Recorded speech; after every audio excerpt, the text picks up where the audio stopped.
Assalamualaikum warahmatullahi wabarakatuh. Waalaikumsalam warahmatullahi wabarakatuh. Oke, selamat malam semuanya. Terima kasih untuk semua yang sudah hadir pada malam kali ini. Pada malam ini kita sudah ada dua narasumber dari Airdrop Sultan karena kita mau wawancara dan mengulik informasi mengenai perusahaan Airdrop Sultan. Nah, sebelum kita mulai untuk wawancaranya, izinkan dulu saya memperkenalkan diri dan juga teman-teman saya dari Universitas Amikom Yogyakarta. Oke, pertama dari saya, nama saya De Febrian dengan NIM 3793. Mungkin bisa dilanjut oleh teman saya. Perkenalkan, nama saya Aditya Parmadi dengan NIM 20113786. Perkenalkan, nama saya Muhammad Zakwan Ar-Rasyid dengan NIM 20113797. Perkenalkan, nama saya Muhammad Getot dengan NIM 20113771.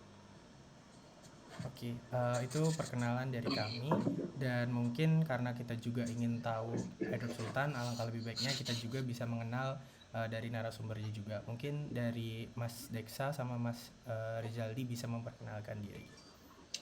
Oke, terima kasih.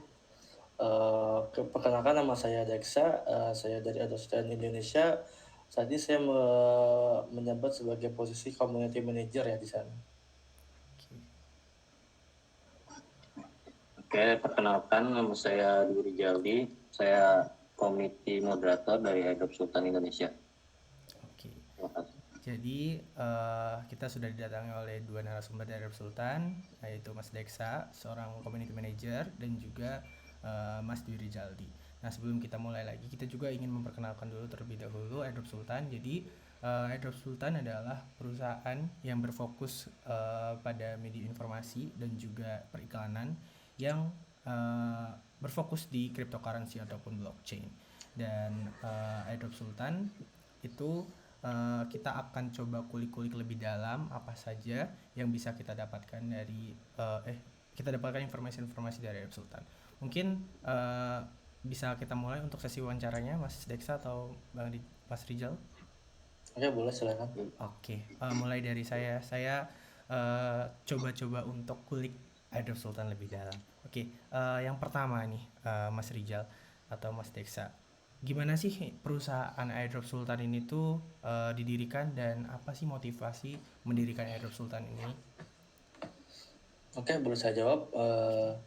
Sultan didirikan atas dasar adanya perkembangan mata uang digital ya, yang sangat pesat di Indonesia.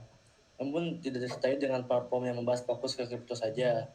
Maka dari itu, Airdrop Sultan didirikan sebagai media informasi dan iklan sekaligus, dan juga jadi community helper yang aktif sejak dari tahun 2020 sampai saat ini.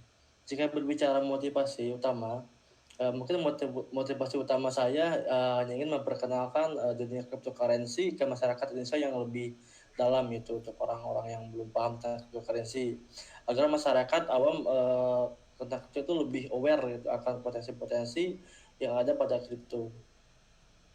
Oke, berarti sudah lumayan lama ya Mas Deksa untuk Udah, Airdrop Sultan ini. ya Oke, udah 3 tahun. oke, oke. Mungkin bisa kita lanjut untuk ke pertanyaan berikutnya. Eh, Bisa tolong kasih gambaran nggak ke kita layanan ataupun produk yang ditawarkan Airdrop Sultan itu apa sih? Oke, boleh, boleh. Oke. Jadi untuk Adobe sendiri itu menawarkan ada 3 ya untuk layanannya. Yang pertama ada jasa iklan bagi proyek cryptocurrency maupun yang ingin lebih dikenal terutama di Indonesia. Lalu yang kedua itu memiliki jasa pembangunan komunitas atau di cryptocurrency juga. Dan yang terakhir itu menjadikan layanan berita tentang cryptocurrency gitu. Oke, berarti Airdrop Sultan ini memiliki tiga layanan utama ya. Oke, menarik. Berarti ini untuk layanan-layanan sendiri benar-benar hanya berfokus di cryptocurrency saja, Mas Deksa?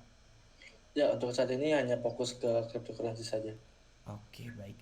Oke, mungkin itu saja pertanyaan dari saya dan akan dilanjutkan oleh teman saya, Mas Jakwan. Mungkin bisa dilanjut. dipersilahkan. Oke, baik. Pertanyaan selanjutnya nih, apa saja sih tantangan utama yang perusahaan Airdrop Sultan ini hadapi dalam mengembangkan bisnis ini, dan bagaimana sih cara mengatasinya? Oke, untuk sejauh ini tantangan yang sering kita hadapi itu sering kami menemukan hanya ketidaksesuaian proyek yang kita iklankan dengan target pasar. Nah, sehingga insight yang didapat itu kurang bagus. Namun itu dapat diatasi sih dengan mudah selagi masa dalam ruang cryptocurrency atau blockchain. Hmm, eh, Kemudian pertanyaan selanjutnya, bagaimana perusahaan Airdrop Sultan ini berkomunikasi dengan investor dan mitra bisnis? Itu bagaimana ya? Oke, untuk dalam hal ini ya, kami berkomunikasi dengan investor maupun bisnis. Kami melakukannya secara full online ya. Biasanya kami mengajukan proposal ataupun mereka yang mengajukan proposal ke kita gitu. Uh, dan semua itu dilakukan secara full online melalui platform Telegram, bisa lewat Discord juga sih. Oh baik, jadi berkomunikasinya secara online ya? Full online ya. Oh ya.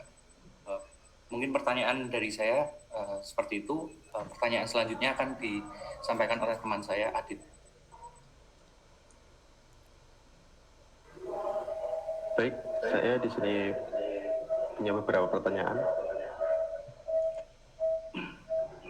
Bagaimana Anda memastikan bahwa produk Anda atau layanan Anda dapat diakses dan dipahami oleh pelanggan dari berbagai latar belakang budaya yang berbeda? Untuk memastikan layanan ini, kami bisa diakses dan dipahami oleh semua latar belakang masyarakat Indonesia ya. Tentunya kami menggunakan Telegram sebagai platform utama kami agar semua orang dapat mengakses informasi ataupun layanan kami dengan mudah. Selain itu kami juga memastikan semua orang dapat memahami, kami menyediakan tutorial, edukasi yang dapat memberikan pemahaman lebih gitu. Yang tentunya juga kami menggunakan bahasa Indonesia ya, agar semua orang dapat memahami apa yang kita sampaikan gitu.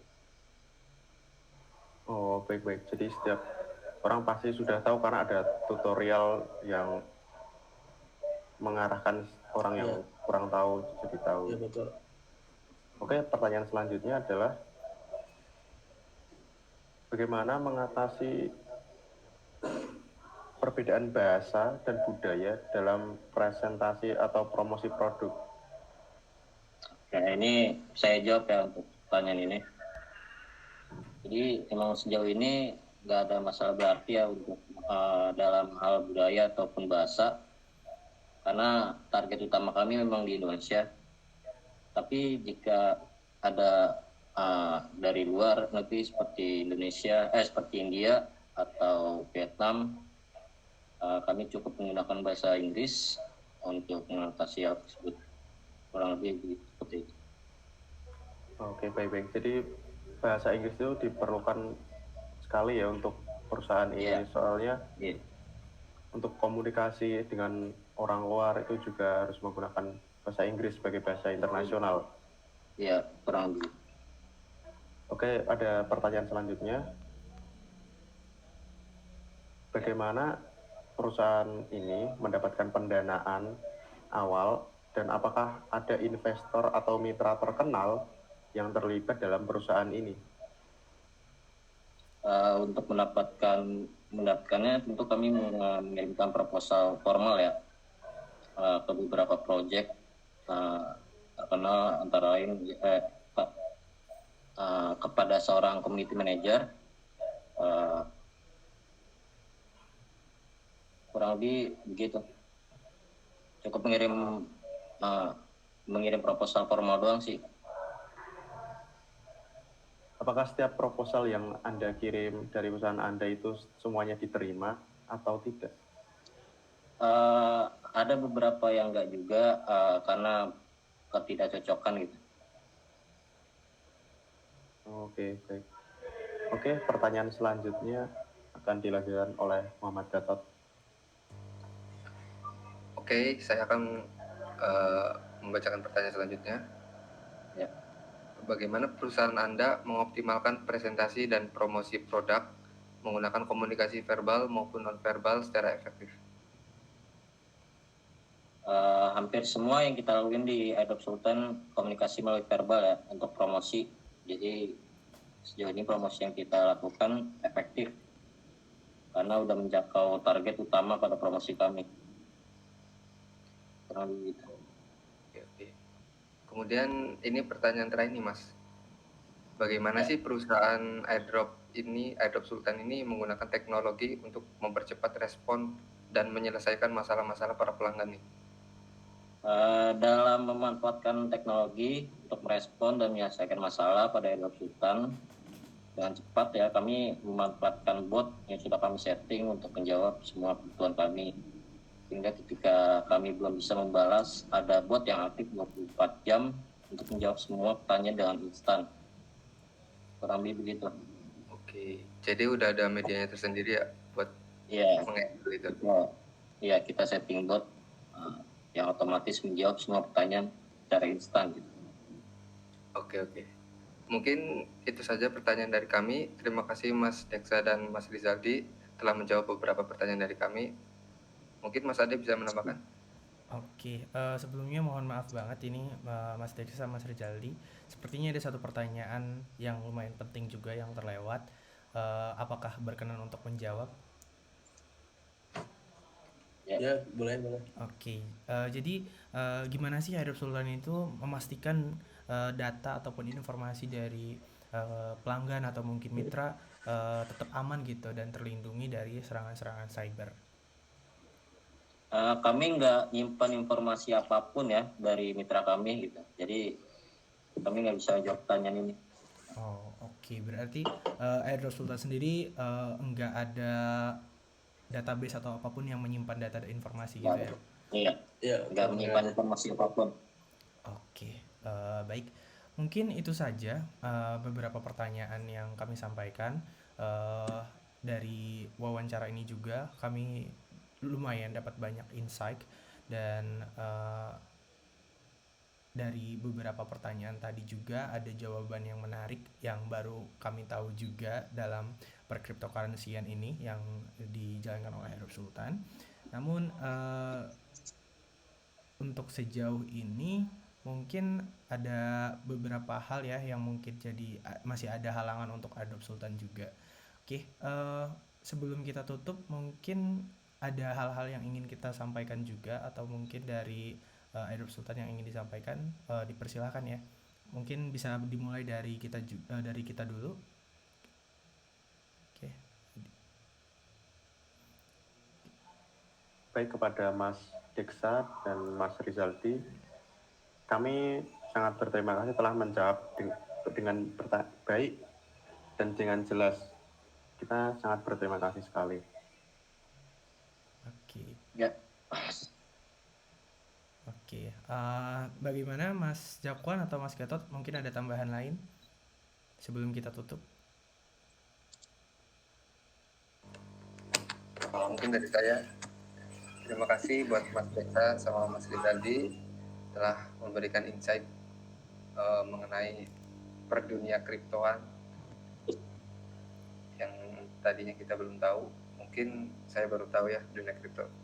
Jadi mendapat insight yang sangat besar gitu. Terima kasih Mas Rizaldi dan Mas Deksa. Oke. Ya, sama-sama. Oke, bagaimana dengan Mas Jakwan? Apakah ada tambahan lain? Terima kasih juga buat Mas Deksa, Mas Rizaldi atas kesempatannya yang diberikan untuk mewawancarai perusahaan Airdrop Sultan ini. Dari sini kita jadi lebih mengenal apa itu Airdrop Sultan, terus gimana cara bisnisnya. Itu sih. Terima kasih sekali lagi. Nah, kalau dari saya sendiri, saya juga ingin menyampaikan rasa terima kasih yang besar sama Mas Deksa dan Mas Dwi Rizaldi sebagai narasumber pada wawancara kali ini. Saya juga ingin mengucapkan mohon maaf karena mungkin tadi ada beberapa kata yang kurang atau mungkin ada pertanyaan-pertanyaan yang belum jelas gitu. Nah, mungkin itu dari kami atau dari Mas Deksa atau Mas Rizal ada pesan-pesan yang ingin disampaikan? Mungkin kalau untuk pesan ya, kalau misalkan dari kalian ada yang tertarik gitu dengan kripto atau ingin belajar, bisa langsung join gitu di Sultan Indonesia gitu, karena kami menyediakan informasi soal kripto. Tentunya juga kita ada tutorialnya gitu. Kurang lebih gitu. Oke, siap. Tentunya kami juga akan mencoba untuk mencari tahu lebih dalam tentang cryptocurrency di Airdrop Sultan. Gitu. Nah, sekali lagi kami ingin mengucapkan terima kasih dan juga permohonan maaf jika ada hal-hal yang kurang mengenakan dari kami. Itu saja yang mungkin bisa kita sampaikan dan ingin kita tanyakan pada hari ini. Kurang lebihnya mohon maaf. Terima kasih Mas Deksa dan Mas Rizal. Ya, sama-sama. Selamat malam. Oke, selamat malam untuk Mas Deksa dan Mas Rizal. Untuk sesi wawancaranya sudah selesai, mungkin bisa dilanjutkan untuk kegiatan lain ataupun istirahat. Ya, terima kasih buat semuanya. Terima kasih. Oke, nice. Udah.